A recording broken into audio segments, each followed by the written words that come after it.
प्यारे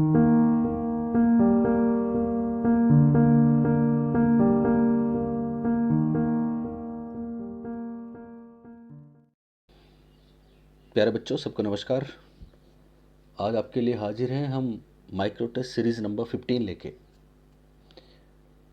पहले मैं आपको बता दूं, पिछले माइक्रो टेस्ट सीरीज़ नंबर 14 के बाद हमने आपसे 3 क्वेश्चन पूछे थे अलग अलग प्लेटफॉर्म पे। तीनों के जवाब मैं आपको देता हूं। पहला प्रश्न जो हमने आपसे पूछा था वो ये था कि वाटसन ने नवजात शिशुओं में कौन सा संवेग नहीं बताया था। 4 ऑप्शन थे और उसका राइट आंसर था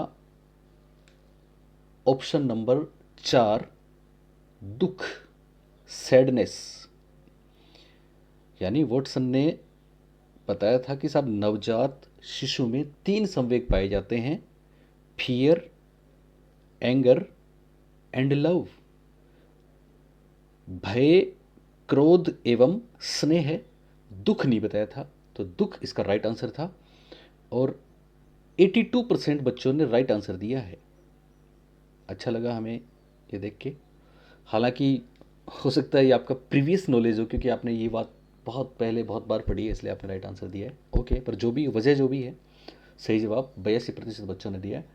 ओके, सबको बधाई हो। उसके बाद दूसरा प्रश्न हमने आपसे पूछा था कि व्हील ऑफ इमोशन किसने दिया था, और इस प्रश्न का राइट आंसर ऑप्शन नंबर 2 में था रॉबर्ट प्लूचिक। सही जवाब था रॉबर्ट प्लूचिक, जो हमने पिछले वीडियो में डिस्कस किया था। रॉबर्ट प्लूचिक ने बेसिक 8 इमोशंस बताए थे और उनका जो व्हील ऑफ इमोशन है वो ओके 24% लोगों ने राइट आंसर दिया, 24% लोगों ने। ये बात तकलीफ देती है, क्योंकि हमने जब बाकायदा प्लूचिक के बारे में सारी चीज़ें चर्चा करी थी आपसे, उसके बावजूद 24% लोग आंसर सही दे रहे हैं। इसका मतलब वो 3/4 स्टूडेंट्स जो तैयारी कर रहे हैं और हमें भी जानते हैं, उन्होंने हमारे वीडियो को ध्यान से सुना ही नहीं। आप खुद फैसला कर सकते हैं कि आप क्या कर रहे हैं, कौन सी दिशा में जा रहे हैं। मैं आपको बता दूं, माहौल खुशगवार है, चीज़ें बदल रही हैं, परीक्षाओं का दौर आ चुका है, विभिन्न एग्ज़ाम्स आपके सामने हैं। एसआई की बहुत अच्छी पोस्ट हैं, संस्कृत विभाग में एचएम की भले ही थोड़ी सही लेकिन कुछ पोस्ट निकली है। डी ट्रिपल एस भी 8,000 से ऊपर पोस्ट हैं जिनकी आप तैयारी कर रहे हैं, और बहुत जल्दी second grade, school lecture, college lecture, ये तमाम भर्तियाँ आने वाली हैं आपकी सी टेट से लेके केवी के एग्ज़ाम्स और बहुत जगह। ठीक है ना। और बहुत जल्दी आपके सामने रीट की डेट भी आने ही वाली है। हो सकता है आप 2 महीने बाद दें, हो सकता है 3 महीने बाद दें, हो सकता है 4 महीने बाद दें, क्या फ़र्क पड़ेगा। आप विचलित ना हो, ठीक है ना। और हम बार बार आपको कह रहे हैं कि आप हमें ध्यान से सुने बस। अब जाने आप इसको कितना लेते हैं।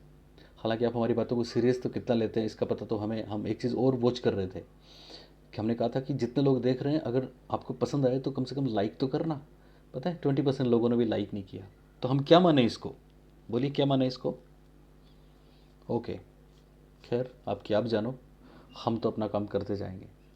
और ये माइक्रो टेस्ट सीरीज मैं आपके लिए लेके आया हूँ। इसमें एक बात आपको और बता दूँ, ये एक्चुअली मैं एक, आपने टर्म देखी है ना, हमने आपको बताया था ब्रूनर ने बोला है कि साहब मास्टरी इंपॉर्टेंट है। मास्टरी की बात करते हैं ब्रूनर, निपुणता की बात करते हैं ब्रूनर। और ब्रूनर ने कहा कि मास्टरी तभी होगी जब आप बच्चों को स्पाइरल वे में पढ़ाओगे। स्पाइरल वे हमने आपको बताया था क्या था स्पाइरल। यानी आप जैसे फॉर एग्जांपल ईवीएस का कोई टॉपिक पढ़ रहे हैं ना, प्राइमरी सेक्शन में, प्राइमरी स्कूल में बच्चों को आप पर्यावरण के साधारण पाठ पढ़ाएंगे, क्योंकि वो टेक्स्ट बुक में वही है। उसके बाद फिर क्या होगा, उसके बाद फिर आप जैसे वो मिडिल क्लास में जाएंगे तो वापस वही पर्यावरण के टॉपिक्स होंगे, लेकिन कुछ एडवांस बातें बताएंगे। फिर हायर एजुकेशन में एडवांस बातें आएंगी आएंगी ना।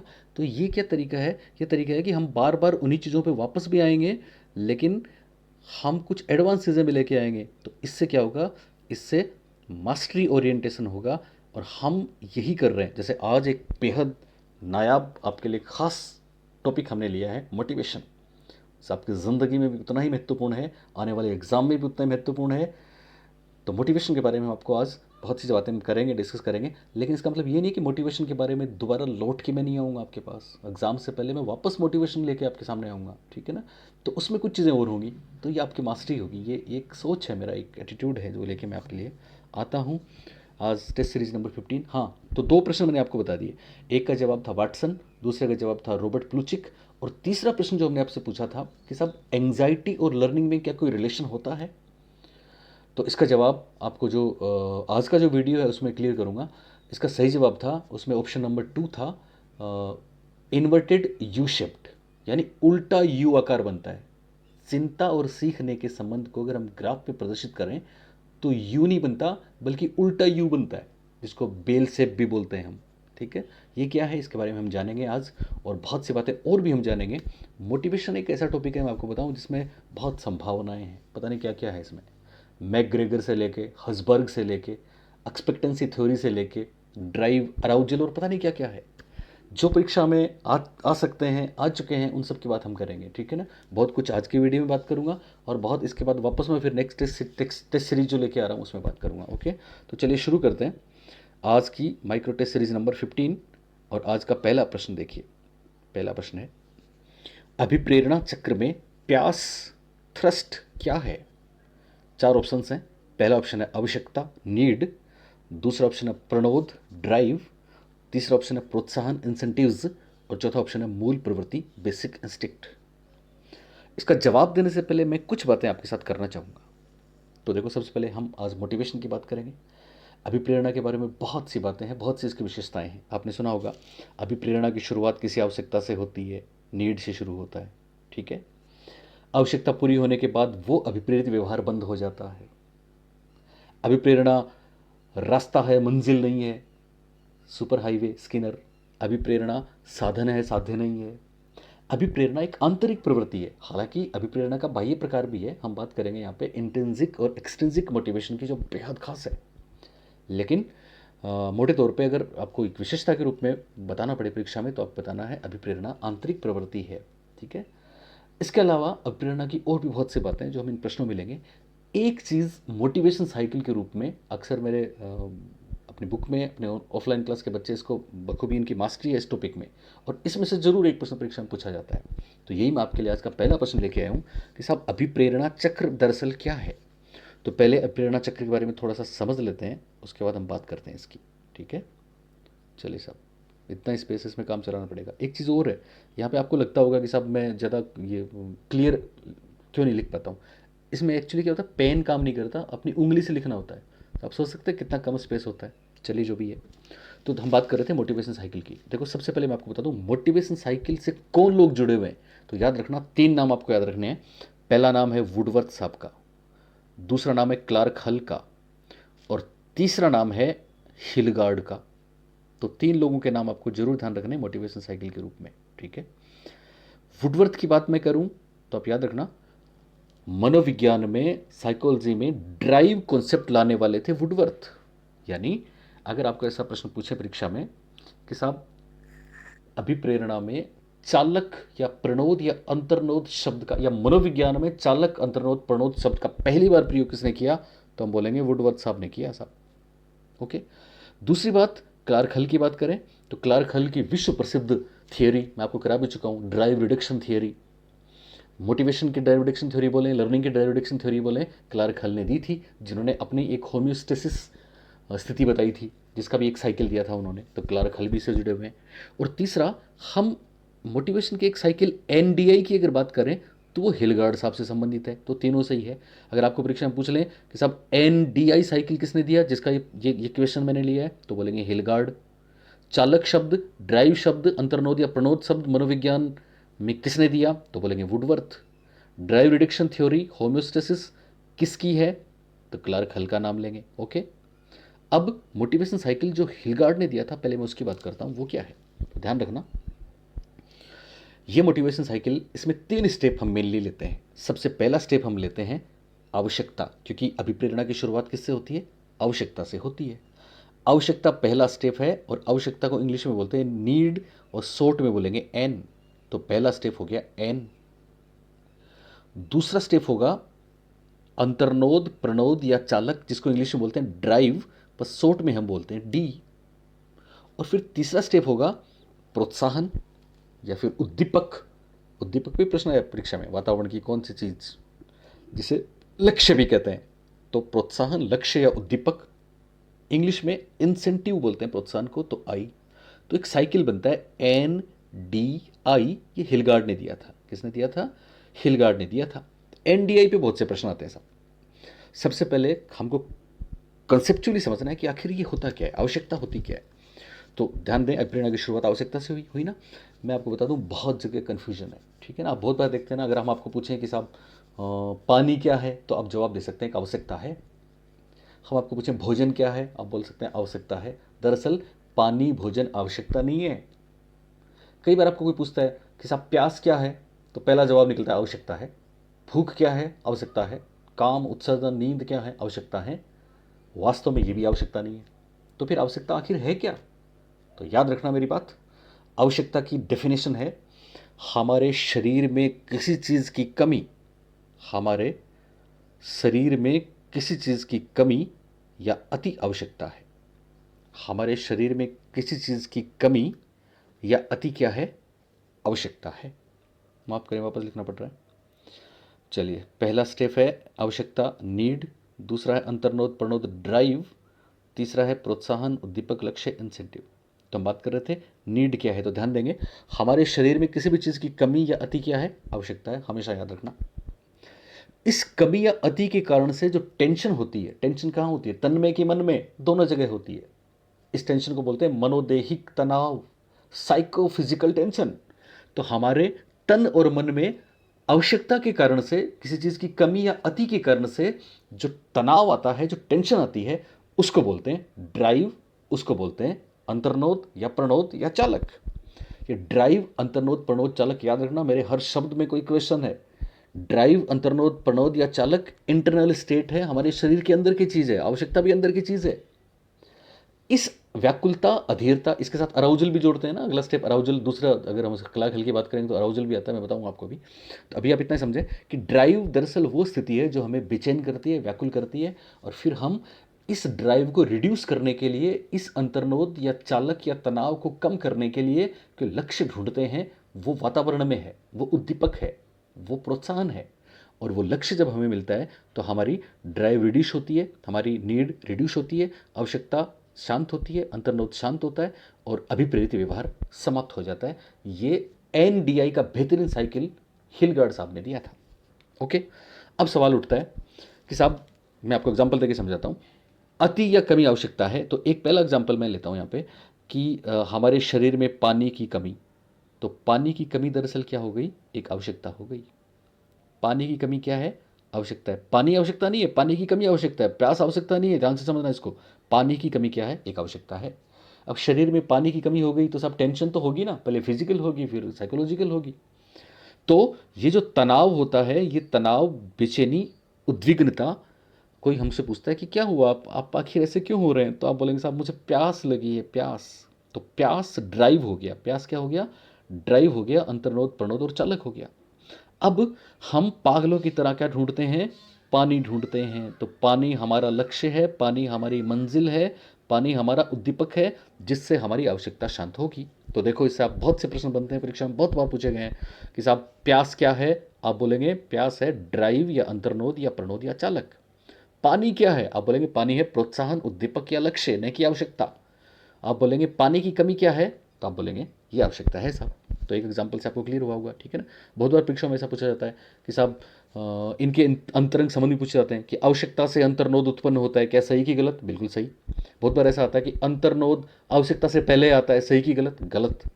बहुत बार यह आता है कि साहब जिससे चालक की चालकता में कमी आती है वो क्या है? जिससे चालक की चालकता में कमी आती है, यानी चालक क्या है? चालक डी है, ड्राइव है। इसमें कमी किस, इसमें जिससे चालक की चालकता में कमी आती है वो क्या है? बोलिए, आवश्यकता है या फिर प्रोत्साहन है? जवाब है प्रोत्साहन है। जिससे चालक की चालकता में कमी आती है वो प्रोत्साहन है, वो उद्दीपक है, वो लक्ष्य है। कई बार तो परीक्षा में ऐसे भी प्रश्न आ चुके हैं कि इनका क्रम क्या है, तो आपको पूछ लें। अभिप्रेरणा चक्र है, ऑप्शन देंगे आपको 4, जिसमें आपको राइट आंसर छांटना है, राइट ऑप्शन छांटना है NDI। ठीक है, हिंदी में भी आ सकता है आवश्यकता, फिर अंतर्नोद, फिर प्रोत्साहन, या दूसरे नाम भी इनके आ सकते हैं। ठीक है, एक बार परीक्षा में ऐसा भी प्रश्न आया था कि साहब अभिप्रेरणा चक्र में क्या शामिल नहीं है? 4 ऑप्शन थे। पहला ऑप्शन था आवश्यकता, दूसरा था प्रणोद, तीसरा था प्रोत्साहन, चौथा था मूल प्रवृत्ति। तो अपना जवाब क्या हो जाएगा? मूल प्रवृत्ति शामिल नहीं है। हालांकि मूल प्रवृत्ति का सिद्धांत मैकडोगल ने जो दिया है, हॉर्मिक स्कूल है वो अभिप्रेरणा से बहुत हद तक रिलेटेड है, पर अभिप्रेरणा चक्र में मूल प्रवृत्ति शामिल नहीं है। ये बात समझ में आई आपको? ओके, एक और बात, पहले मैं यहां आपको इस प्रश्न का आंसर दे दूं।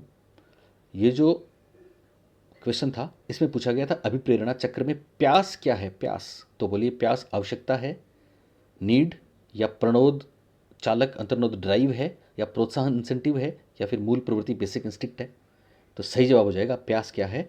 प्यास प्रणोद है, ड्राइव है, अंतर्नोद है, चालक है।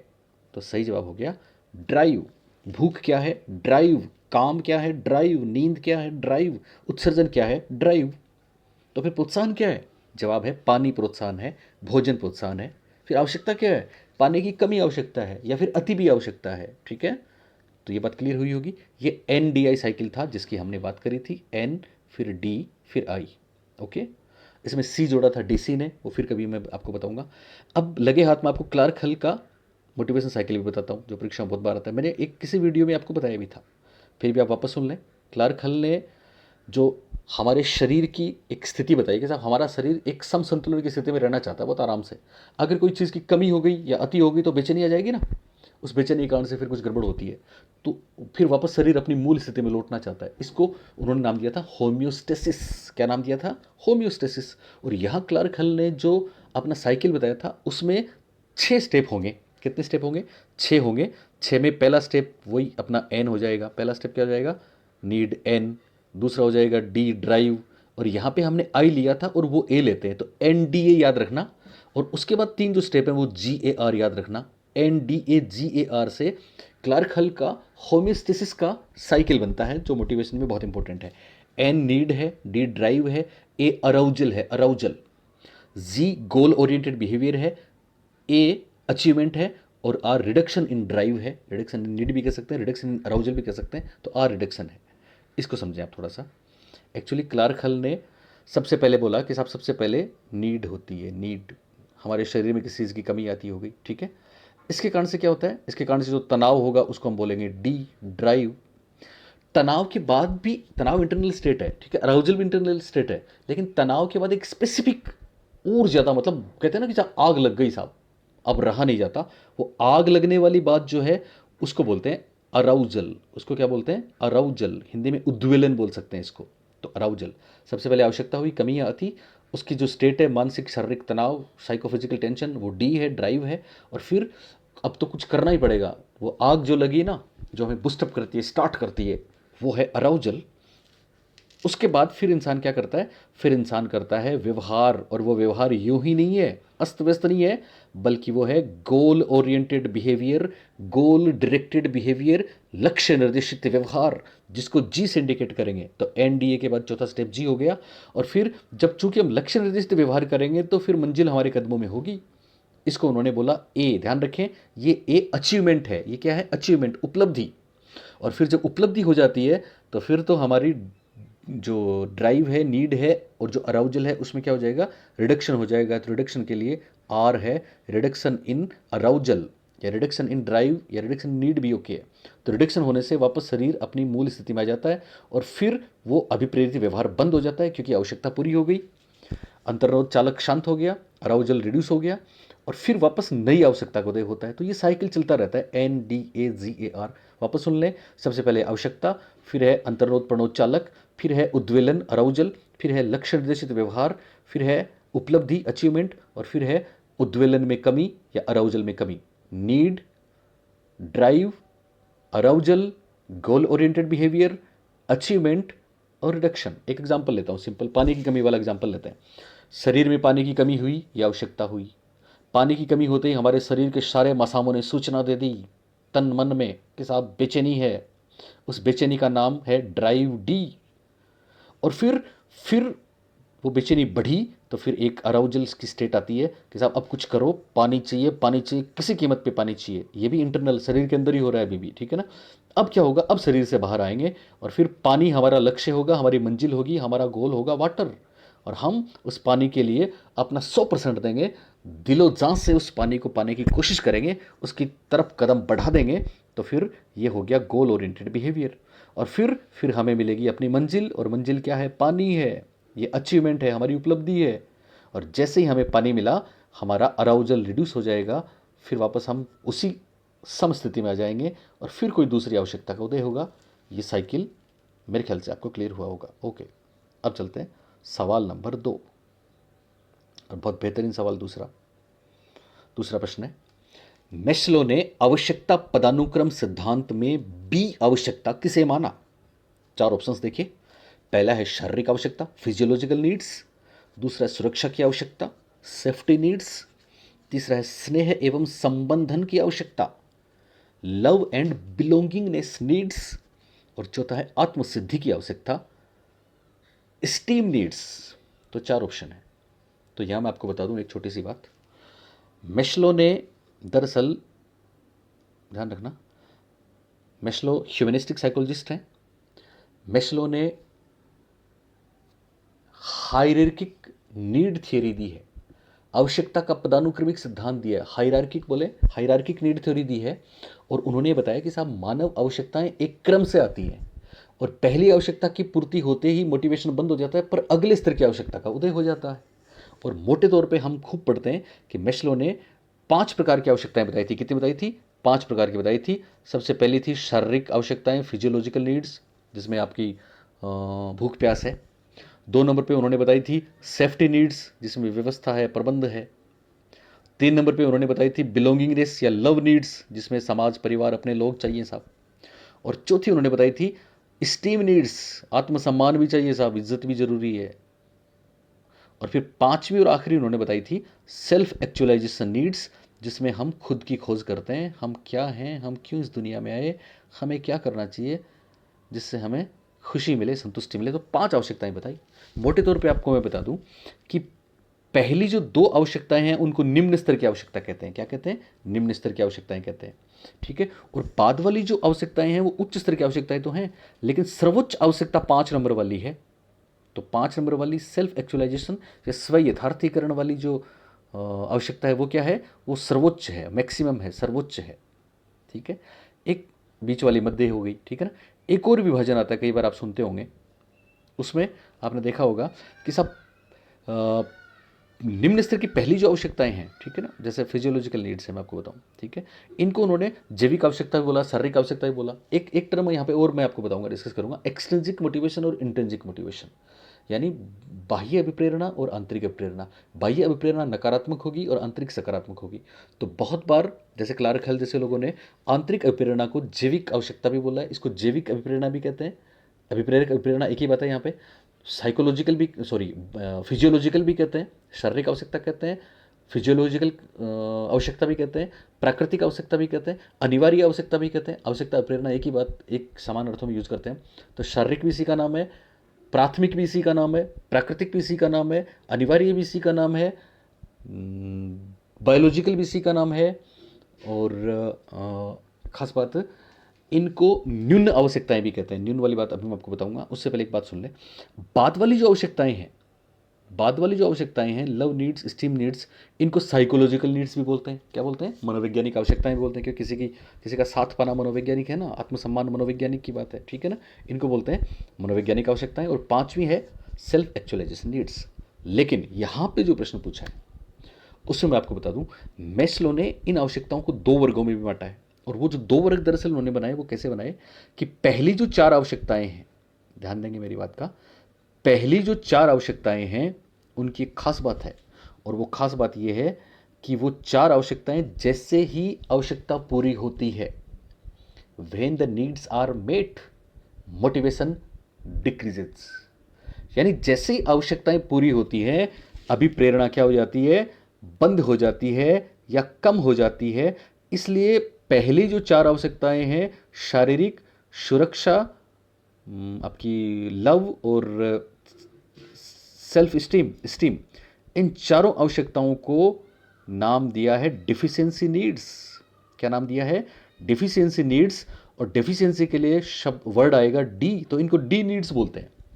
इनको न्यून आवश्यकताएं भी बोलते हैं, क्योंकि इनकी आवश्यकता जैसे ही कम हुई मोटिवेशन बंद हो जाता है। इसलिए पहली चार को क्या बोलते हैं?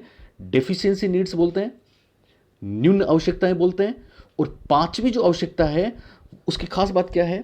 सेल्फ एक्चुअलाइजेशन की खास बात यह है कि जैसे ही सेल्फ एक्चुअलाइजेशन वाली नीड फुलफिल होती है मोटिवेशन और बढ़ता जाता है, और मोटिवेशन और बढ़ता जाता है। इसलिए पांचवी आवश्यकता को बोलते हैं ग्रोथ नीड्स। क्या बोलते हैं? ग्रोथ नीड बोलते हैं। इसमें पांच के अलावा और भी आवश्यकता मैं बताऊंगा अभी। इनको ग्रोथ नीड्स बोलते हैं, और इन्हीं को बीइंग नीड्स भी बोलते हैं। एक वर्ड है being, being, being yourself, being. और ग्रोथ या बीइंग से वर्ड लेटर लिया गया है बी। तो याद रखना, बी जो शब्द है, बी आवश्यकताएं वर्धन आवश्यकताएं कहलाती हैं। वर्धन आवश्यकताएं पूरी होती हैं फिर भी मोटिवेशन बढ़ता है, ये वर्धन है। और पहली चार में आवश्यकताएं पूरी होती है तो मोटिवेशन घटता है, ये न्यून है, डेफिशिएंसी है। इसलिए पहली चार तो है डी, और पांचवी सेल्फ एक्चुअलाइजेशन वाली का है क्या है? बी। बी ये प्रश्न हमने वहीं से लिया था, तो याद रखेंगे। इस प्रश्न का जवाब देखो, मेस्लो ने आवश्यकता पदानुक्रमिक सिद्धांत में बी आवश्यकता किसको माना? तो शारीरिक सुरक्षा, स्नेह व संबंधन या आत्मसिद्धि। तो सही जवाब होगा आत्मसिद्धि की आवश्यकता को बी आवश्यकता माना। ओके, एक बात यहां पे मैं आपको और बता दूं, मेस्लो ने दरअसल 1943 में पहली बार ये मॉडल दिया था, ठीक है। फिर 54 में इनकी प्रसिद्ध किताब आई थी पर्सनैलिटी एंड मोटिवेशन। उसमें उन्होंने 5 प्रकार की आवश्यकताएं बताई थी, लेकिन बाद में 70s 80s में इन्होंने रिवाइज किया, और कई जगह ऐसा परीक्षा प्रश्न भी आ चुका है। इन्होंने 5 नहीं बल्कि कितनी आवश्यकताएं बताई थी? 8 प्रकार की आवश्यकताएं बताई थी। कितनी बताई थी? 8 प्रकार की आवश्यकताएं बताई थी। और ये जो 8 प्रकार की आवश्यकताएं बताई हैं ये सेल्फ एक्चुअलाइजेशन के इर्द गिर्द घूमती हैं। तो 5 तो हमने देख ली, 3 जो नए नाम हैं वो आप और देखिए। 3 में एक नाम है कोग्निटिव नीड्स, संज्ञानात्मक आवश्यकताएं, कोग्निटिव नीड्स। दूसरा नाम है एस्थेटिक नीड्स। एस्थेटिक, ये शब्द सुना आपने?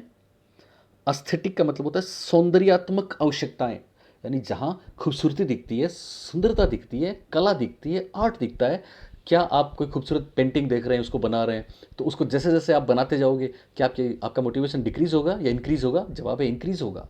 वैसे ही अगर कुछ चीज़ें आप समझते हैं, संज्ञानात्मक स्तर पर चीज़ों को समझते हैं, जब समझने लग जाते हैं तो मोटिवेशन कम होगा कि ज़्यादा होगा? ज़्यादा होगा। इसका मतलब कोग्निटिव नीड भी बी में शामिल होगा, एस्थेटिक नीड भी बी में शामिल होगा। और एक टर्म याद रखना, ट्रेंसेंडेंट नीड्स। ट्रेंसेंडेंट एक शब्द है, ट्रेंसेंडेंट, ट्रेंसेंडेंस या ट्रेंसेंडेंट नीड। ट्रेंसेंडेंट नीड को दरअसल उन्होंने सबसे अंत में रखा था, बाद में इसको 8 नंबर दिया था, ठीक है ना। चूंकि सेल्फ एक्चुअलाइजेशन आ गई ना, तो 5 तो वो हो गई, 3 ही हो गई। ट्रेंसेंडेंस जो शब्द है उसका क्या अर्थ होता है? उसका अर्थ होता है ये है बियॉन्ड द वर्ल्ड, ये है beyond the man, beyond the human. कभी आपने एक शब्द सुना होगा हिंदी में, बीजातीत आवश्यकता। बीजातीत यानी इसमें क्या होता है? इसमें होता है जब इंसान इंसान से ऊपर उठ जाए, जब इंसान सृष्टि से तादात्म्य स्थापित कर ले, जब इंसान ब्रह्मांडीय दृष्टिकोण विकसित कर ले, जब इंसान कॉस्मिक विजन डेवलप कर ले, यानी फिर इंसान इंसान नहीं रह जाता। मैं अक्सर जिक्र करता हूँ, अगर आप मेरी सुन रहे हैं तो गाइड मूवी देखना आप, है ना, एक देवानंद वहीदा रहमान की गाइड मूवी में आपको एहसास होगा कि वास्तव में इंसान बियॉन्ड द ह्यूमन कब बनता है, इंसान अपने से ऊपर उठ के देवतुल्य कब बन जाता है, इंसान सृष्टि से तादात्म्य कब कर लेता है, इंसान पूरे ब्रह्मांड के साथ कब आत्मसात हो जाता है। इसको मेस्लो ने 8वें नंबर की आवश्यकता बोला, जिसको हिंदी में बीजातीत आवश्यकता कह सकते हैं। कॉस्मिक विजन एक शब्द आता है, ब्रह्मांडीय दृष्टिकोण, ठीक है ना। इंग्लिश में इसके लिए शब्द है ट्रेंसेंडेंस या ट्रेंसेंडेंट नीड। तो याद रखना, कोग्निटिव नीड, एस्थेटिक नीड सौंदर्य वाली, और ट्रेंसेंडेंट नीड वो आवश्यकताएं हैं जिनको हम डी में शामिल करेंगे कि बी में? जवाब है बी में शामिल करेंगे। ये बीइंग नीड्स हैं, ग्रोथ नीड्स हैं, वर्धन वाली आवश्यकताएं हैं। और इनके साथ एक आवश्यकता कौन सी शामिल है? सेल्फ एक्चुअलाइजेशन की शामिल है। तो परीक्षा में ध्यान रखना, अगर 5 आवश्यकताओं पे प्रश्न आए तो बी नीड हो गई सेल्फ एक्चुअलाइजेशन, और ये भी पूछा जा चुका है, ठीक है ना। और कुल 8 वाली बात आ जाए तो ये 3 और आवश्यकताएं हैं जो बी में शामिल होंगी, सेल्फ एक्चुअलाइजेशन भी बी में शामिल होगी। ओके, तो दैट वाज अब्राहम मेस्लो। चलिए साहब, अब चलते हैं आगे, तीसरे नंबर का प्रश्न। ओके, बहुत शानदार प्रश्न है तीसरा भी, देखिए क्या है। मनोवैज्ञानिकों द्वारा किए गए अध्ययनों से यह स्पष्ट हुआ है, ये वो प्रश्न है जो हमने आपसे पूछा था, कि चिंता, एंग्जाइटी एवं विभिन्न पाठों, लेसन्स को सीखने का संबंध 4 ऑप्शंस हैं। पहला यू आकार का होता है, यू शेप्ड। दूसरा उल्टा यू आकार का होता है, इन्वर्टेड यू शेप्ड। तीसरा है एस आकार, ये होता है एस शेप्ड। और चौथा है कोई नहीं, नन ऑफ द अबाउ। तो मैं आपको बता दूं, इसका राइट आंसर तो हम जिक्र कर ही चुके हैं। इसका सही जवाब है उल्टा यू आकार का होता है, उल्टा यू शेप होता है, ठीक है ना, इन्वर्टेड यू शेप्ड होता है। वास्तव में ये क्या है, तो देखें, आप समझें इसको। यहाँ पे 2 बेहद खास बात आपको बताने जा रहा हूँ, ध्यान रखना। ओके, एक विद्वान हुए मेल्मो। कौन? मेल्मो, मेस्लोनी, मेल्मो। मेल्मो जो एक्टिवेशन थ्योरी में जिनका नाम आता है, मेल्मो, सेल्सबेरी, कभी आपने लिड्सले हमसे पढ़ा हो, हमारी बुक में भी है, खैर फिर कभी बात करेंगे पूरी।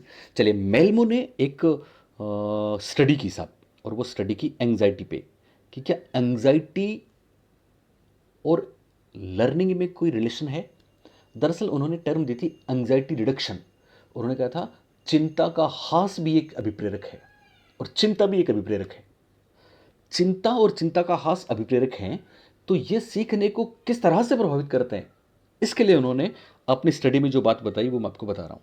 इन्होंने कहा, और आप भी ध्यान रखना इस बात का, ये आपके लिए बहुत काम की है, कि साहब एंग्जाइटी एक हद तक जरूरी है, आवश्यक है, और एक हद तक ये लर्निंग को बढ़ाती है। लेकिन अगर उससे ज़्यादा हो जाए, ज़्यादा स्ट्रेस हो जाए, ज़्यादा चिंता हो जाए, तो फिर ये क्या करेगी, ये लर्निंग को घटा देगी। ध्यान से समझना, जब चिंता लो होती है, कम होती है, तो फिर अधिगम भी कम होता है, लर्निंग भी कम होती। चिंता ही नहीं तो फिर काहे की लर्निंग होगी, ठीक है ना। इसलिए चिंता जरूरी है, अभिप्रेरणा का काम करती है चिंता, लेकिन एक हद तक, एक लेवल तक। उस लेवल के बाद अगर चिंता फिर भी ज़्यादा चिंता हो जाए, तो फिर ये नेगेटिव असर करना शुरू कर देती है। और हाई लेवल की चिंता लर्निंग ज़ीरो, लो लेवल की चिंता लर्निंग ज़ीरो। लेकिन ये जो लेवल है, इसको बोला है ऑप्टिमल लेवल। एक शब्द है ऑप्टिमल। ऑप्टिमल का मतलब है एक तरीके से इष्टतम लेवल, एक तरीके से आइडल लेवल, एक तरीके से अच्छा लेवल, जिसमें अधिगम बेहतर होती है, ठीक है ना, डिज़ायरेबल लेवल। तो ये ऑप्टिमल लेवल कहलाता है। एक और चीज़ मैं आपको यहाँ पे बताने वाला हूँ, तो यहाँ पे आप ध्यान दें, इस बात को समझे आप। मेल्मो ने जो ग्राफ बनाया, मैं आपको ग्राफ बताता हूँ आपको। ओके, इस ग्राफ में इधर तो है लर्निंग, इधर क्या है, लर्निंग, लर्निंग की डिग्री या लर्निंग की परसेंटेज या लर्निंग, इधर तो सीखना है साहब। और इधर है एंग्जाइटी, इधर है चिंता, ठीक है। ये चिंता कम है, यहाँ पे लो है, और यहाँ पे आगे कहीं भी, यहाँ पे चिंता एकदम हाई है, ठीक है ना। तो हम जानते हैं लो लेवल की चिंता में अधिगम लो होगा, ठीक है ना। लेकिन जैसे जैसे चिंता बढ़ती है, अधिगम बढ़ता है, ठीक है ना। लेकिन फिर वापस चिंता और बढ़ती है, हाई होती है, तो अधिगम क्या होता है, घटता है। इसलिए ये बोलिए, ये यू आकार का बना है कि नहीं बना। ऐसे बहुत से कर्व बनते हैं, जिसको नोमिलिटी कर्व भी हम बोलते हैं। कभी हमने आपको बताया था, बेल शेप्ड बोलते हैं इसको, घंटे के आकार का, ठीक है ना, बेल शेप्ड। तो बेल शेप बनता है। और यहाँ पे जो पॉइंट है, इसको बोलते हैं ऑप्टिमल लेवल। ऑप्टिमल यानी ये वो आदर्श स्तर है, ये वो इष्ट और इच्छित स्तर है, जहाँ पे क्या होता है, जहाँ पे लर्निंग मैक्सिमम होती है, ये उन्होंने बताया। तो इसके बाद फिर ये कम हो जाएगी। तो याद रहेगा आपको, इधर लर्निंग है, इधर एंग्जाइटी है। जैसे जैसे चिंता बढ़ती है, अधिगम भी बढ़ता है, पर एक लेवल तक ही। उसके बाद चिंता स्ट्रेस बढ़ता है, तो अधिगम गिर जाता है। ऐसा बताने वाले थे मेल्मो। इसलिए उल्टा यू आकार वही है, बेल शेप वही है, ठीक है, नॉर्मल कर्व वही है, नॉर्मल प्रोबेबिलिटी कर्व वही है, ठीक है। एक चीज़ यहाँ पे मैं आपको और बताना चाहूँगा, और वो है, एक मोटिवेशन में एक बहुत बढ़िया सा नाम आता है, कभी आपने सुना हो तो, और वो नाम है दरअसल योक्स एंड डॉडसन लॉ। कभी आपने नाम सुना हो तो, Yerkes and Dodson, Yerkes and Dodson, Yerkes and Dodson law. कमोबेश यही वाली बात योक्स एंड डॉडसन ने भी बताई है, बस उन्होंने दूसरे शब्दों का इस्तेमाल किया है। उन्होंने कौन से 2 शब्द काम में लिए हैं, उन्होंने एक शब्द तो काम में लिया है अराउजल, कौन सा, अराउजल, और एक शब्द काम में लिया परफॉर्मेंस, कौन सा, परफॉर्मेंस। यानी इधर परफॉर्मेंस है। परफॉर्मेंस क्या है, परफॉर्मेंस हमारा वो निष्पादन है जो हम स्कूल में देते हैं, ये मान लो आप परीक्षा में देते हैं, ठीक है। और इधर है अराउजल। अराउजल मतलब, अराउजल वही स्ट्रेस है, वो उद्विग्नता है, बेचैनी है, वो चिंता है, ठीक है ना। तो ये लो है। ये भी सेम वही वाली बात करते हैं कि जब लो होगा तो फिर परफॉर्मेंस कम होगी, बढ़ेगा तो परफॉर्मेंस बढ़ेगी, लेकिन एक लेवल के बाद फिर स्ट्रेस हाई हो जाएगा, हाई हो जाएगा तो फिर परफॉर्मेंस भी घट जाएगी। ऑप्टिमल लेवल पे सबसे ज़्यादा होती है। तो सेम वही वाली बात है, इसको कहते हैं योक्स एंड डॉडसन लॉ। तो याद रहेगा आपको, योक्स एंड डॉडसन लॉ में परफॉर्मेंस कब बढ़ती है, चिंता के साथ साथ बढ़ती है, इसलिए चिंता जरूरी है, स्ट्रेस जरूरी है, अराउजल जरूरी है, एक ही बात है अराउजल एंजाइटी, ठीक है। लेकिन एक लेवल के बाद अराउजल या स्ट्रेस या ज़्यादा चिंता परफॉर्मेंस को डिक्रीज कर देती है। ये बात कही थी योक्स एंड डॉडसन ने। ओके, तो दोनों चीज़ें आपको समझ में आई होगी मेरे ख्याल से। तो हमने सवाल देखा था, कौन सा था कि साहब मनोवैज्ञानिकों द्वारा अध्ययन में चिंता और पाठ के लेसन का संबंध उल्टा यू बना साहब। तो राइट आंसर हो गया नंबर 2। ओके, चलते हैं क्वेश्चन नंबर 4 पर। देखो, एक से एक बेहतरीन चीज़ आपके लिए मैं लेके आता हूँ, है ना। तो इस बार लाइक बनता है ना, जो भी देख रहा है उसको पसंद नहीं है तो भले मेरे को अनलाइक कर दें आप, लेकिन जो भी देख रहा है अगर उसने लाइक नहीं किया तो फिर हम उसको माफ़ नहीं करेंगे। इसलिए सब लोग लाइक करना है, ठीक है ना। और शेयर और वो नाता मोहब्बत का आप कितना निभा रहे हैं वो तो आप अपने दिल से ही पूछें। ओके साहब, चलिए चौथा प्रश्न। कोई शिक्षक अपने शिक्षार्थियों को क्या कहे कि उन्हें भीतरी प्रेरणा के साथ कार्य करने के लिए प्रोत्साहित कर सके। बहुत बार पूछा गया है, ये सारे सवाल परीक्षा में रिपीट हुए हैं। आप ये ना समझे कि साहब सर आप सवाल लेके आते हैं वो कहाँ से लेके आते हैं, ये सारे पेपर में आए सवाल हैं, ठीक है ना। तो एक शिक्षक को भीतरी प्रेरणा, इंट्रिंसिक मोटिवेशन की बात हो रही है।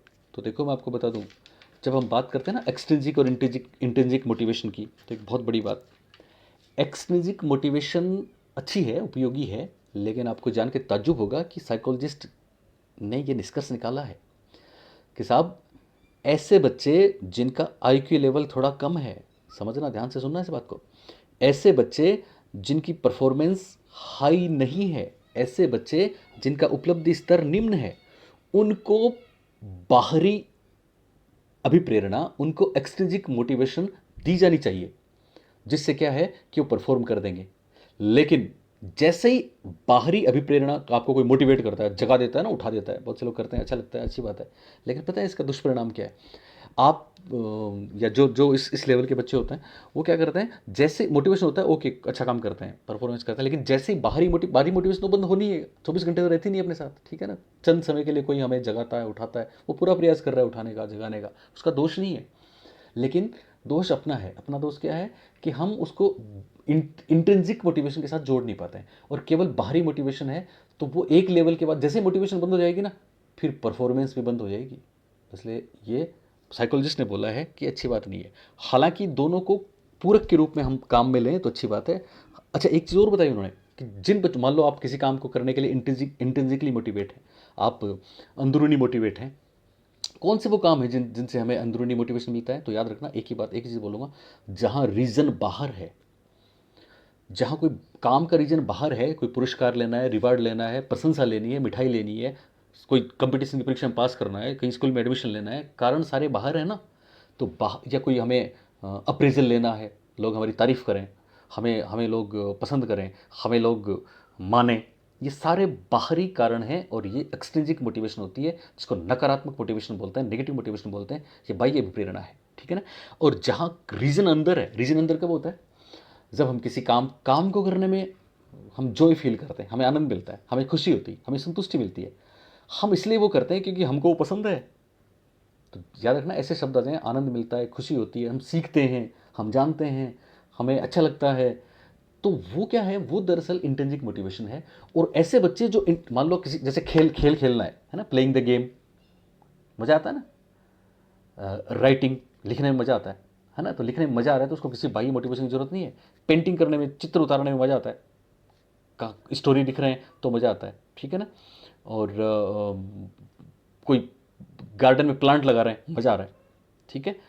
पिक्चर को पेंट कर रहे हैं, मज़ा आ रहा है। तो ये सारी इंट्रिंसिक मोटिवेशन है, जिसमें कारण बाहर नहीं है, अपने अंदर ही है, ठीक है। तो ध्यान रखना एक बहुत महत्वपूर्ण बात कि साहब अंदर ही जो इंट्रिंसिक, कोई आप ऐसा काम कर रहे हैं जैसे खेलने में आपको आनंद मिल रहा है, तो इंट्रिंसिक मोटिवेट है, आप खेल रहे हैं ओके, बिना किसी चाहत के, बाहरी कोई पुरस्कार, कोई आपको अच्छा खिलाड़ी माने इसलिए थोड़ी खेल रहे हैं, आपको आनंद आ रहा है इसलिए खेल रहे हैं। लेकिन अगर आपको अच्छा खेलने पे कोई इनाम भी देने लग जाए तो पता है क्या होगा, एक बहुत बड़ी बात बता रहा हूँ, फिर इंट्रिंसिकली आंतरिक रूप से अभिप्रेरित होते हुए भी चूंकि बाह्य अभिप्रेरणा आपके साथ जुड़ती है तो एक बार आपको अच्छा लगेगा, लेकिन धीरे धीरे फिर क्या होगा, धीरे धीरे आप बाह्य अभिप्रेरणा की तरफ चले जाएंगे, और जैसे बाह्य अभिप्रेरणा बंद होती है आप में भी इंट्रिंसिक मोटिवेशन बंद होने का खतरा रहता है।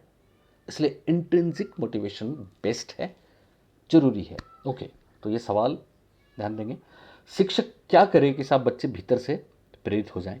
तो देखो आप ऑप्शंस, पहला है काम जल्दी पूरा करो तुम्हें एक टॉफी मिलेगी। टॉफी मिलेगी तो भाई हो गई ना, ये एक्सट्रिंसिक मोटिवेशन है, इंट्रिंसिक नहीं है, आंतरिक नहीं है, नकारात्मक है।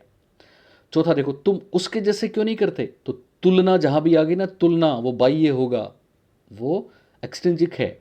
चलो इसे करने से पहले समाप्त कर लो, ये निर्देश है, कोई दूसरा काम है, इसे करने से पहले समाप्त कर लो, इसका मतलब समझे आप, कोई दूसरा काम है जो हम आपको देंगे तो इसका मतलब रिवार्ड दूसरा हो गया ना, तो ये भी एक्सट्रिंसिक है। सही जवाब है 2 नंबर, इसे करने की कोशिश करो तुम सीख जाओगे। ध्यान देना, एक बहुत महत्वपूर्ण बात बता रहा हूँ, एक होता है टास्क, काम, वर्क जो हम कर रहे हैं, ठीक है, और एक होता है इसके बदले हमें कुछ भी मिलता है, उसको रिवार्ड कर सकते हैं, प्रेज कर सकते हैं, या कोई दूसरा काम भी कर सकते हैं, उद्दीपक कर सकते हैं, ओपरेंट कंडीशनिंग की भी ये बात है, ठीक है ना।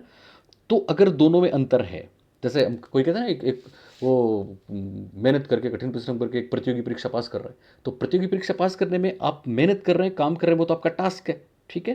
आप कह रहे हैं साहब हमें अच्छा भी लगता है, बिल्कुल अच्छा लगता होगा, पर परीक्षा में सक्सेस होना, आपका जॉब लगना, वो एक रिवार्ड भी तो है।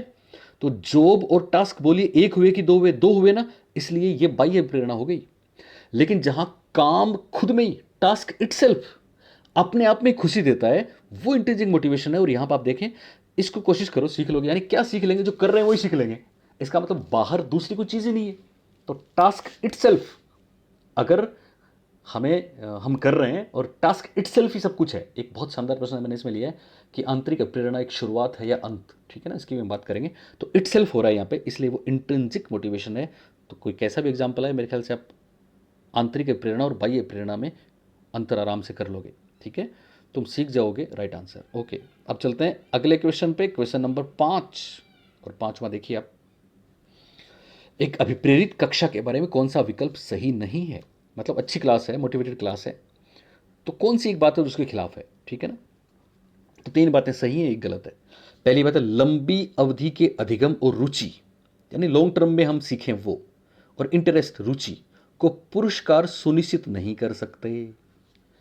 बोलिए क्या पुरस्कार लंबी अवधि के लिए हमें इंटरेस्टेड रख सकते हैं, या लंबी अवधि के लिए अधिगम में पुरस्कार सहायक है? जवाब है बिल्कुल नहीं है, क्योंकि पुरस्कार तो बाह्य है, एक्सट्रिंसिक है, वो नेगेटिव है।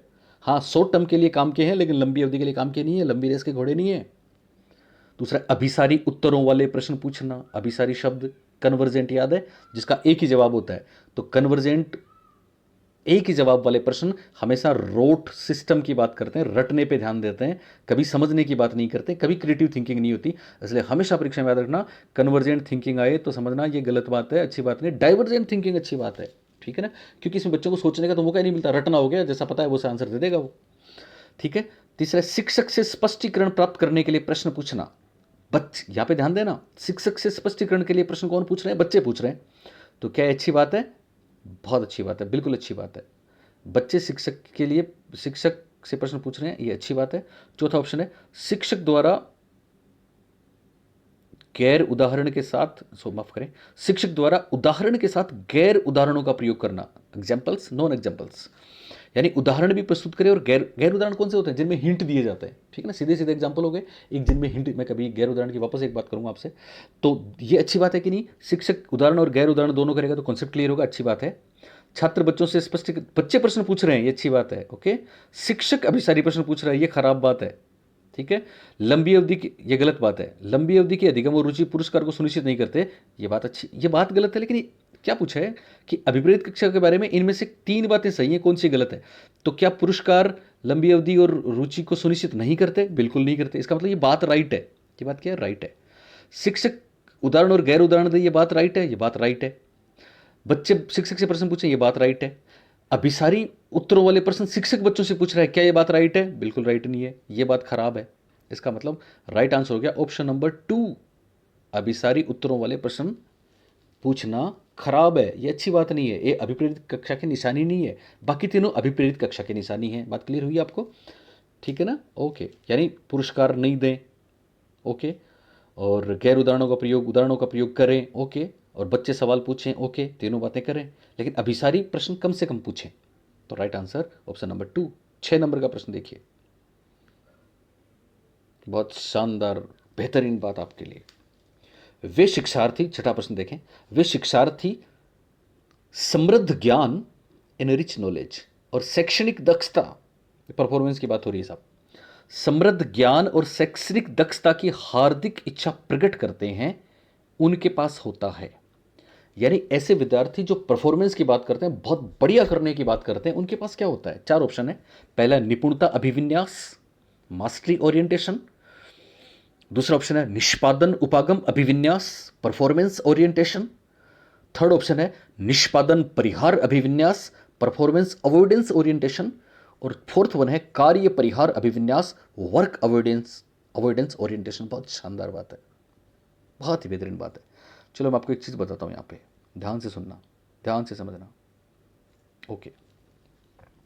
दरअसल एक शब्द आता है ओरिएंटेशन। कौन सा शब्द आता है? ओरिएंटेशन।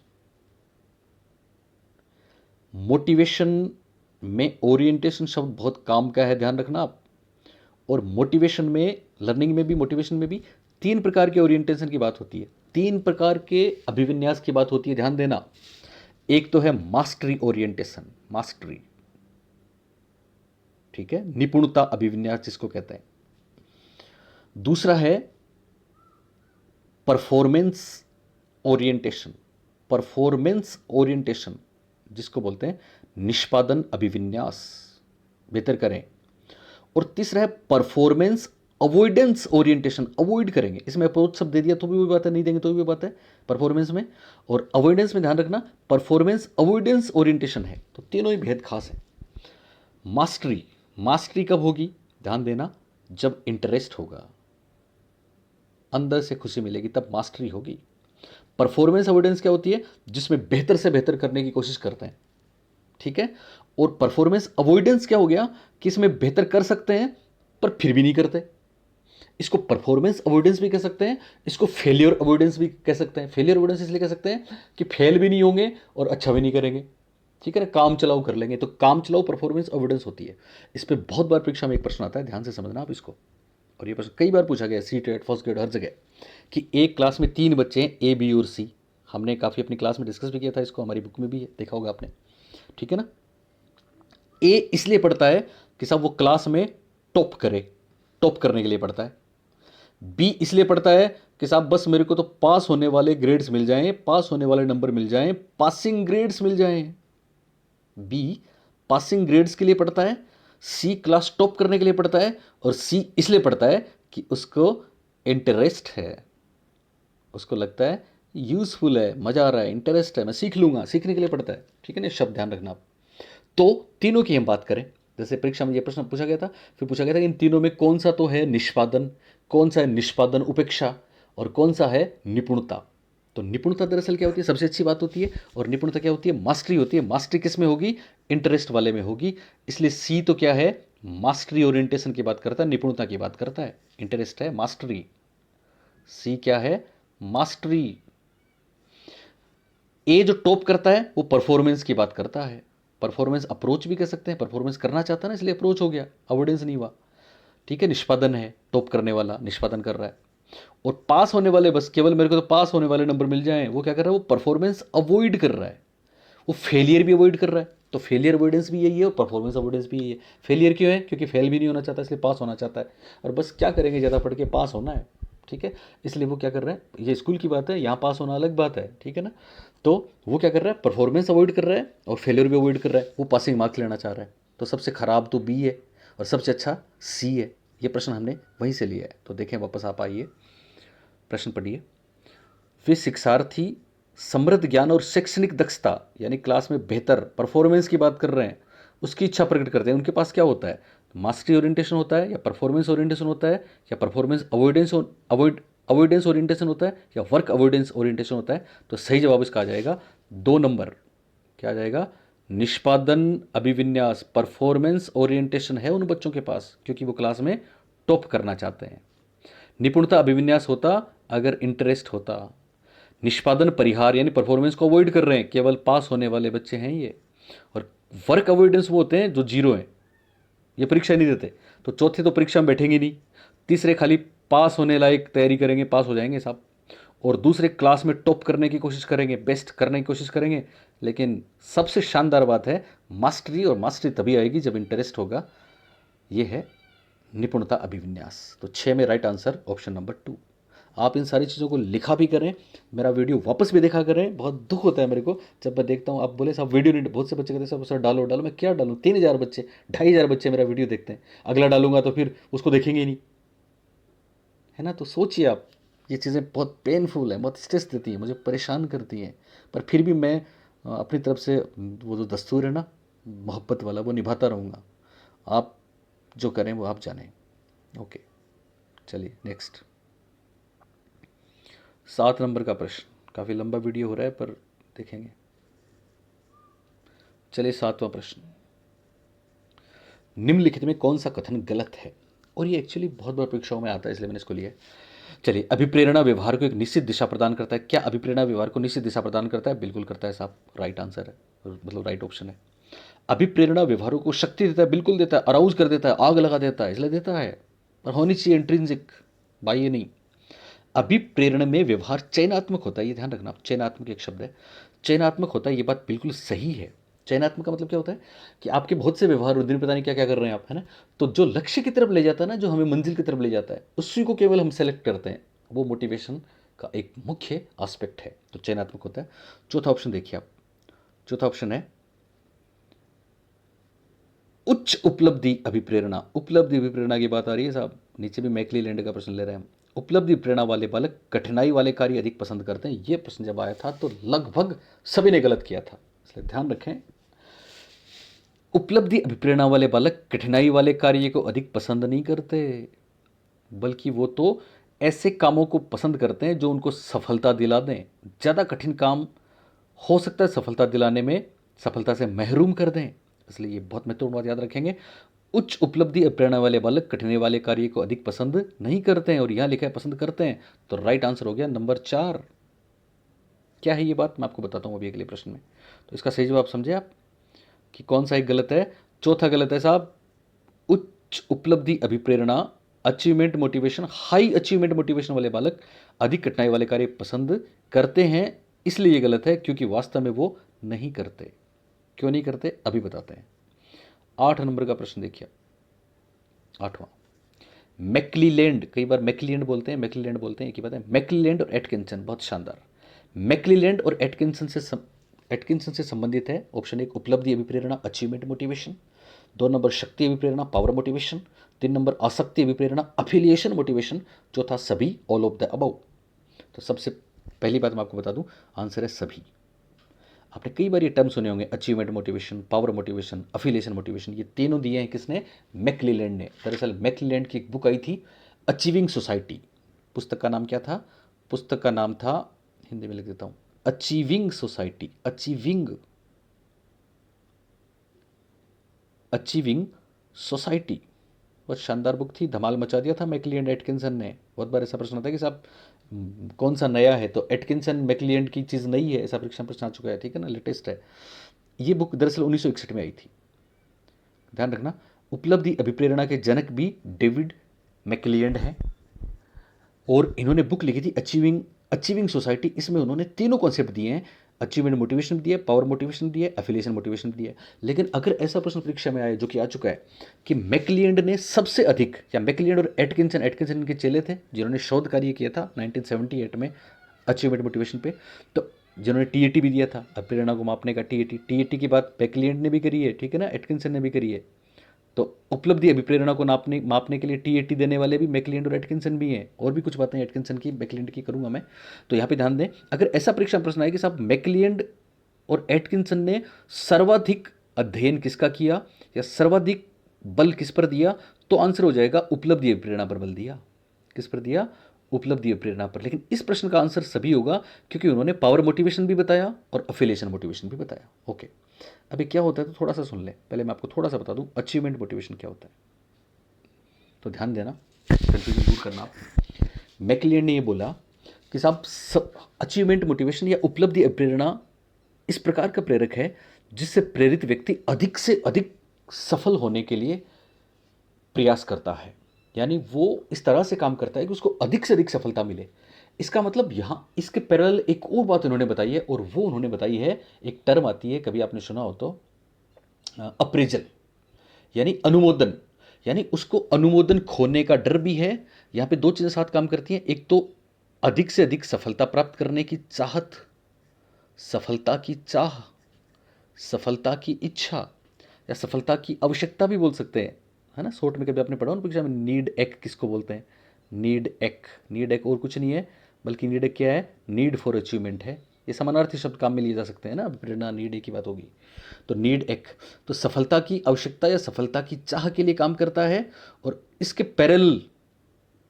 पैरेलल वो असफलता से बचने के लिए भी काम करता है। असफलता से बचने के लिए, असफलता से बचने के लिए भी काम करता है। तो असफलता से बचने के लिए काम करता है, इसलिए वो बहुत कठिन काम नहीं लेता, ठीक है। और सफलता चाहता है, इसलिए भी वो बहुत कठिन काम नहीं लेता। और ऐसा मैकलियन कहते हैं कि साहब बहुत बार देखा है कि किशोर एडोलसेंस में ये पाया जाता है कि साहब वो क्या करते हैं, वो बहुत आसान काम, सॉफ्ट, बहुत आसान टारगेट ले लेते हैं कि साहब मेरे को सफल होना है तो सॉफ्ट टारगेट ले लेते हैं। ये खराब बात है।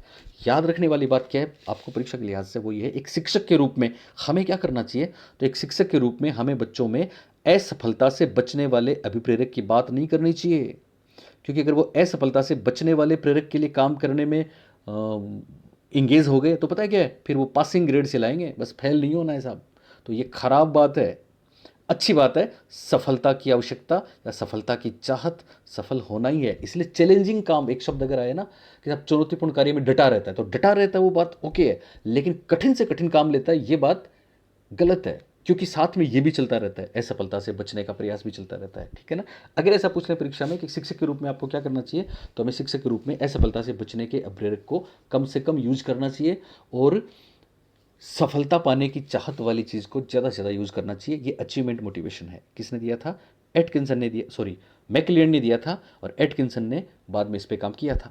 एक इसमें पावर मोटिवेशन शब्द आया है, पावर मोटिवेशन। पावर मोटिवेशन को हिंदी में हम शक्ति अभिप्रेरणा भी कह सकते हैं, सत्ता अभिप्रेरणा भी कह सकते हैं, सत्ता। तो ये भी मैकलियन साहब का है। पावर मोटिवेशन क्या होता है? पावर मोटिवेशन वो है जिसमें हम चेतन या अचेतन रूप से सामने वालों पर, दूसरों पर एक प्रभुत्व स्थापित करना चाहते हैं। अपनी श्रेष्ठता व सत्ता दूसरों पर नियंत्रण आदि कार्य हम करना चाहते हैं।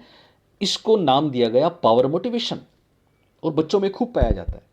बच्चे वांछित प्रभाव, प्रभुत्व और नियंत्रण की इच्छा रखते हैं, सत्ता की इच्छा रखते हैं, और हीनता और लाचारी के भाव से दूर भागते हैं। इसको पावर मोटिवेशन नाम दिया था मैकलियन ने। ध्यान रखना है आपने, मैकलियन ने बोला कि साहब बच्चों की बहुत मुराद होती है कि वो दूसरों पे नियंत्रण स्थापित करें। अच्छा, इसका एग्जांपल आप देख सकते हैं, स्पोर्ट्स पर्सन, कभी आपने रिंग में बॉक्सर को देखा होगा, पहलवान को देखा होगा, या इवन स्लेजिंग वगैरह, सब मैचों में, क्रिकेट में, टेनिस में, सब जगह होता है कि सामने वाले पे खिलाड़ी इस तरह से प्रभाव डालता है अपनी एबिलिटीज़ के माध्यम से, इवन सामने वाले की भावनाओं को वो नियंत्रित करता है।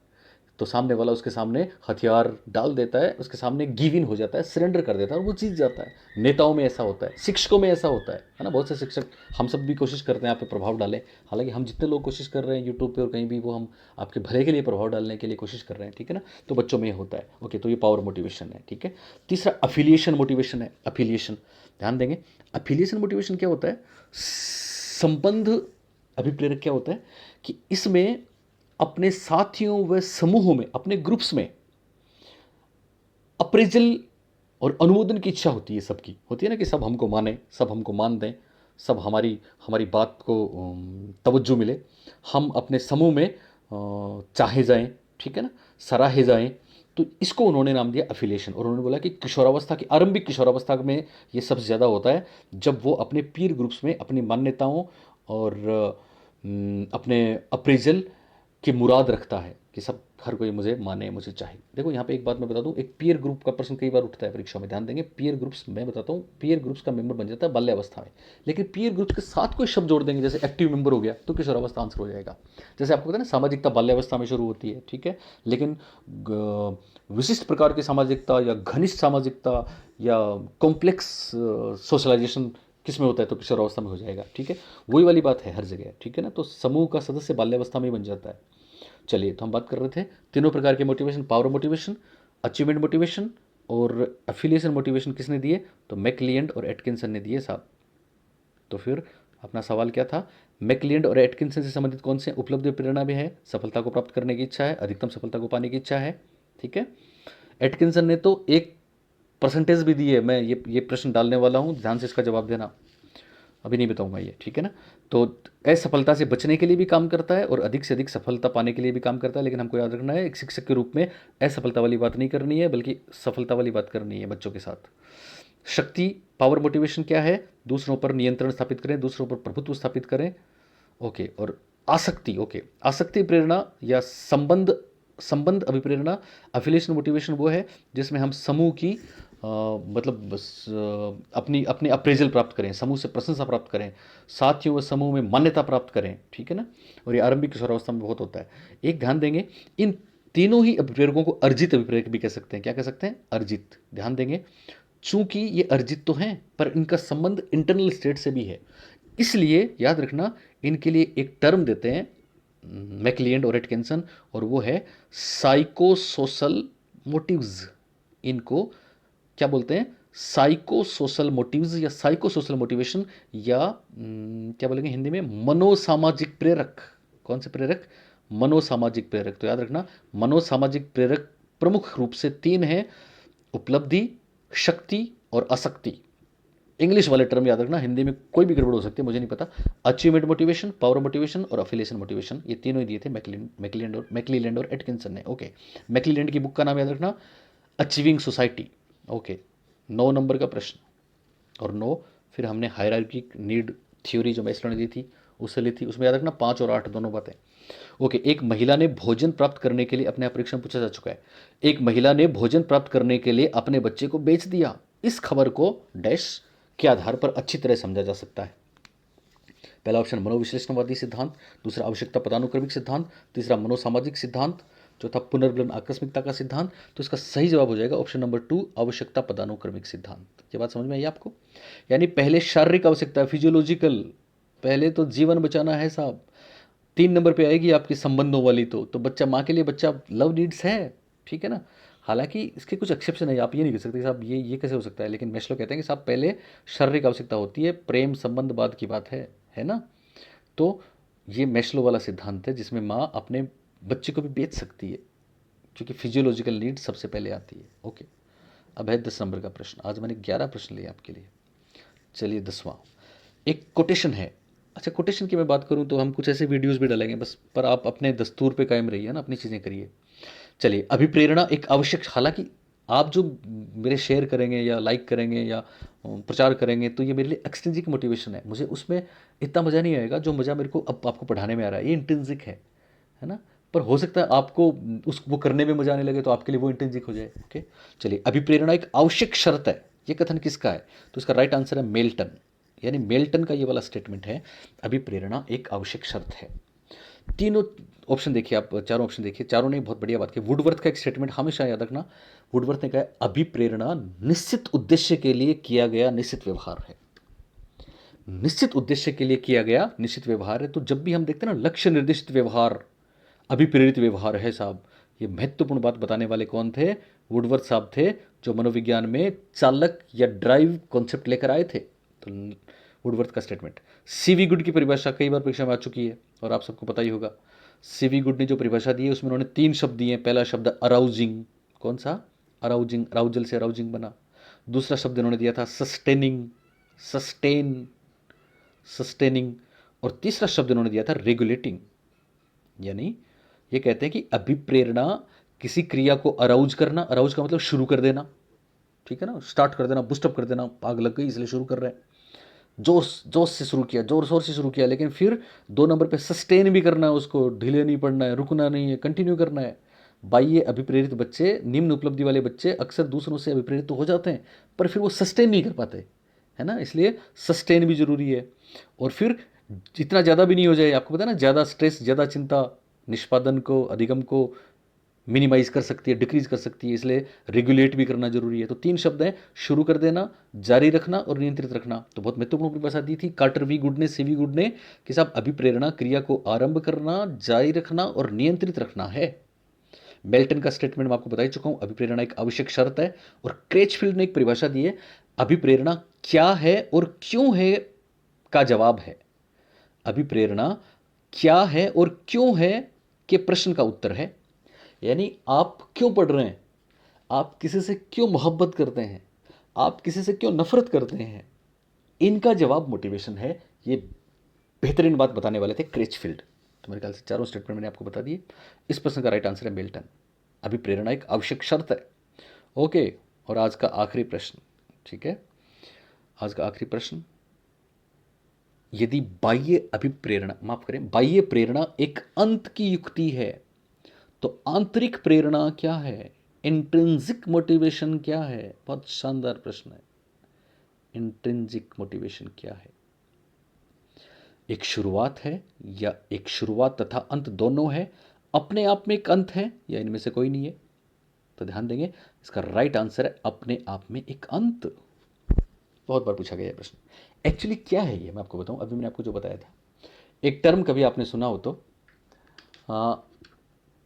एक टर्म आता है इंग्लिश में, एक टर्म है its own and, its own and. या कभी आपने एक टर्म सुना हो एंड इन इटसेल्फ। ये एंड इन इटसेल्फ है, यानी हमने अभी आपको बताया था, एक तो होता है हम जो काम करते हैं वो टास्क, और एक हमें जो मिलता है वो रिवार्ड, ठीक है। तो हम कोई भी काम कर रहे हैं, फिर उसका कोई रिवार्ड मिला, तो ये तो बाह्य अभिप्रेरणा हो गई, ये तो एक्सट्रिंसिक मोटिवेशन हो गया। पर हम कोई रिवार्ड नहीं चाहिए, कुछ नहीं चाहिए, हम जो काम करते हैं ना वही हमारा इनाम है। तो यहीं पे खत्म, यानी काम ही खत्म है, काम ही इनाम है, काम ही मंजिल है, काम ही लक्ष्य है। इसलिए आंतरिक प्रेरणा या इंट्रिंसिक मोटिवेशन क्या है, एंड इन इटसेल्फ है, एंड इन इटसेल्फ, अपने आप में एक अंत है। क्यों है अपने आप में अंत, क्योंकि यही तो इनाम है, यही तो मंजिल है, यही तो लक्ष्य है, जो हम कर रहे हैं वही मंजिल है। तो याद रहेगी ये महत्वपूर्ण बात। ओके, तो इस तरह से आज के 11 प्रश्न मैंने आपको दिए हैं, वो प्रश्न भी मैं डालूंगा, और उम्मीद करता हूँ कि सब लोग, बार बार मैं कह रहा हूँ, मेरी बातों को समझ रहे हैं, अर्थ लगा रहे हैं। बहुत जल्दी परीक्षा है, सब लोग पढ़िए, बहुत दिल लगा के पढ़िए, मेहनत करिए। अभी टाइम है अपने पास, है ना, 2 ढाई 3 महीने का जो भी टाइम आपको मिलेगा, मज़ा आ जाएगा। आप दिल से पढ़ते रहिए, हम आपके लिए प्रार्थना कर रहे हैं, ठीक है ना, कि आप इतना दिल से पढ़ रहे हैं तो आपको अच्छा लगे। कमेंट्स करेंगे सब लोग, ठीक है ना, कमेंट्स भी करें। एक मैं जो प्रश्न आपको पूछता हूँ तो उनके उत्तर आप यहाँ पे मत दिया करें, है ना, उनके उत्तर आप वहीं पे दे दिया करें, टेलीग्राम में या वहाँ पे वोट पोल, चूँकि वो पोल है ना, और यहाँ तो कोई अच्छी बातें लिखी आप, है ना। ओके, तो अभी इतना ही करेंगे, शाम का समय है। आपके लिए फिर एक बार मैं शुभकामनाएं देता हूँ। बहुत जल्दी आपकी डेट भी आने वाली है परीक्षाओं की, और आप ऐसे लगे रहें। बस याद रखना, एक्सट्रिंसिक मोटिवेट नहीं होना है, बल्कि इंट्रिंसिक मोटिवेशन के साथ काम करना है। आप सबके लिए पुनः एक बार सफलता की कामना, best of luck, bye, thank you, good night.